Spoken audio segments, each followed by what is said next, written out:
స్వామి వివేకానంద బోధనలు యువతకు దిక్సూచి వంటివని, ఆయన చూపిన మార్గంలో నడిచినప్పుడే దేశం పురోగతి చెందుతుందని హర్యానా మాజీ గవర్నర్, కేంద్ర మాజీ మంత్రి బండారు దత్తాత్రేయ తెలిపారు. తూర్పుగోదావరి జిల్లా అనపర్తిలో శ్రీ రామకృష్ణ సేవా సమితి ఆధ్వర్యంలో స్వామి వివేకానంద జయంతోత్సవాల్లో కార్యక్రమం వైభవంగా నిర్వహించారు. ఈ వేడుకల్లో దత్తాత్రేయతో పాటు Indian Red Cross Society chairman Y D Ramarao,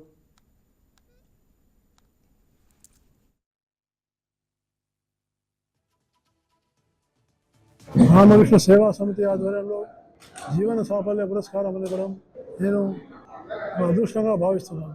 ఈ జీవన సాఫల్య పురస్కారం అందజేసినటువంటి రామకృష్ణ సేవా సమితి అధ్యక్షుడు సుబ్బారెడ్డి గారికి, వారి బృందానికి అందరికీ హృదయపూర్వకమైనటువంటి ధన్యవాదాలు తెలియజేస్తూ, స్వామి వివేకానంద ఆయన భారతీయ ఆత్మ, హైందవ ధర్మాన్ని ప్రపంచంలో ఉత్కృష్టమైనటువంటి స్థానానికి తీసుకెళ్ళినటువంటి గొప్ప మహర్షి వివేకానంద యువతకు దేశభక్తి, దైవభక్తి ఈ రెండు ఉంటేనే ఏ రాష్ట్రమైనా ఏ దేశమైనా బాగుపడుతుందని, ప్రేరణ ఉంటుందని చెప్పినటువంటి మహానుభావుడు.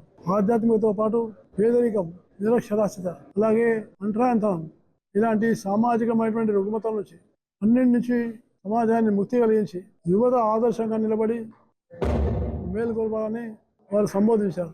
అందుకనే వారు చెప్పినటువంటి దాంట్లో ప్రధానమైనది సేవా భావన, జాతీయ భావన, దేశభక్తి భావన. అందుకని ఈరోజు నేడు యువతకు చాలా అత్యంత అవసరమైనటువంటిది. ఒక పక్క యువత చదువుకున్నటువంటి వాళ్ళు కూడా పెద్ద ఎత్తున మార్గద్రవ్యాలు, మత్తు పదార్థాలకు లోనై ఈరోజు ఒక అగమ్య గోచరమైనటువంటి జీవితంలో ఉంటున్నారు.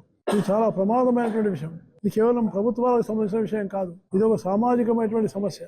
కాబట్టి ఇలాంటి సమస్యలకు సమాధానం చేయాలంటే ఆధ్యాత్మిక భావాలు ఉన్నటువంటి. Please subscribe to YK TV Network. Please subscribe to YK TV. Please watch YK News. Don't forget to subscribe YK News channel.